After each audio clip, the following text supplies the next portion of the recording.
Selamat datang di akun pembelajaranku. Topik hari ini adalah mengupayakan kondisi damai sejahtera. Kasih dan perdamaian tidak dapat terjadi dengan sendirinya. Semuanya itu membutuhkan usaha dan kerja keras. Kasih dan perdamaian tidak akan tercipta dengan hanya mengucapkan damai sejahtera, damai sejahtera. Seorang filosofis, perempuan pengusaha aktivis masyarakat yang membuat film pendek Pray the Devil Back to Hell pernah menuliskan demikian. Perdamaian adalah sebuah proses. Ini bahkan bukanlah sebuah peristiwa, kejadian. Perdamaian adalah suatu yang kita buat, yang kita kerjakan. Perdamaian adalah kata kerja. Perdamaian adalah serangkaian pilihan dan keputusan. Ia harus dipertahankan, diperjuangkan. Perdamaian dan kasih adalah tindakan, bukan kata benda. Artinya, untuk mewujudkan perdamaian dan kasih, kita perlu melakukan langkah-langkah konkret dalam kehidupan kita.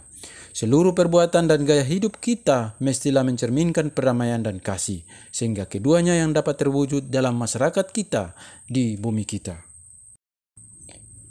Kehadiran agama-agama dan umatnya tidak secara otomatis menghasilkan kasih dan perdamaian.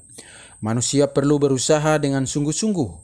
Pengalaman hidup manusia menunjukkan betapa sering manusia lebih mudah berperang daripada menciptakan perdamaian. Sebagai contoh, dunia pernah mengalami dua perang yang sangat hebat, yaitu Perang Dunia Pertama dan Perang Dunia Kedua.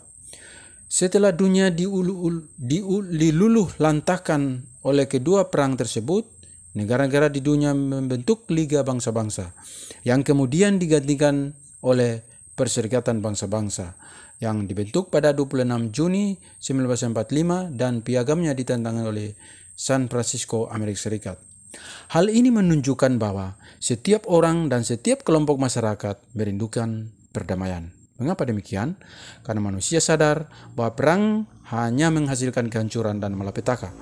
Oleh karena itu, bila kita kembali kepada agama, kita akan menemukan bahwa setiap agama mengajarkan sebagaimana manusia mestinya hidup damai dengan sesamanya, bahkan juga dengan seluruh alam ciptaan milik Allah. Sebuah cara yang sangat baik untuk membangun saling pengertian dan saling menerima di antara masyarakat kita yang pluralistik ini adalah dengan ikut terlibat dalam kegiatan-kegiatan dialog antar iman. Dalam kegiatan ini, orang-orang tua maupun muda terlibat dalam pertemuan-pertemuan dialogis maupun kerjasama dengan saudara-saudara mereka yang datang dari latar belakang etnik, suku, kelas sosial, dan keyakinan yang berbeda-beda. Kegiatan ini tentu akan sangat membantu setiap kelompok untuk lebih saling mengerti kelompok yang lain, menghilangkan atau setidak-tidaknya mengurangi rasa curiga. Sebaliknya, mendorong semua pihak untuk bekerja sama dalam menciptakan rasa damai dan pelayanan bagi pihak-pihak yang sangat membutuhkan. Lalu bagaimana pandangan iman Kristen terhadap perdamaian dan kasih itu sendiri? Saat ini saya ambil dalam kitab Amsal 16 ayat 7 dikatakan, "Jikalau Tuhan berkenan kepada jalan seseorang, maka musuh orang itu pun didamaikannya dengan dia." Ayat ini menjelaskan kepada kita bahwa untuk hidup damai dengan sesama kita, bahkan dengan musuh, kita harus hidup dalam jalan yang diperkenankan Tuhan. Itu berarti kita didorong, diharapkan bahwa diwajibkan hidup dalam damai sejahtera Allah dengan sesama kita, bahkan juga dengan orang-orang yang membenci kita. Surat Roma 12 ayat 18 mengingatkan kita, sedapat-dapatnya kalau hal itu bergantung padamu, hiduplah dalam perdamaian dengan semua orang.